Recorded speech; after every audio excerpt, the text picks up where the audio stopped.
Hi viewers, আসসালামু আলাইকুম। আশা করি সবাই ভালো আছেন। আজকে সুন্দর একটা পরিবেশ উপহার দেওয়ার জন্য চেষ্টা করছি। ঢাকার অদূরে সুন্দর একটি স্থান, বিল ঝিল, পাশে ফসলের ক্ষেত, বিশাল টমেটো ক্ষেত, অনেক সুন্দর লাগছে। চারিদিকে তাকালে প্রাণ জুড়িয়ে যায়। আশা করি আপনাদের অনেক ভালো লাগবে। সে এরকম সুন্দর জায়গা দেখলে কার না ভালো লাগে। এদের কত চিরসবুজ, কত সুন্দর, পাশে পানি, অনেক ভালো লাগে।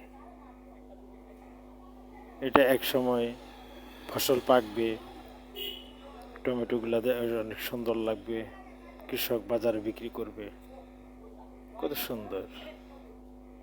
ওই সময় আসলে হয়তো আরো সুন্দর লাগতো। এখন আমরা এসে গেছি জানুয়ারি মাস, ফেব্রুয়ারিতে ফসল লাগবে। আপনাদেরকে অনেক অনেক ধন্যবাদ ও শুভকামনা রইল। খোদা হাফেজ।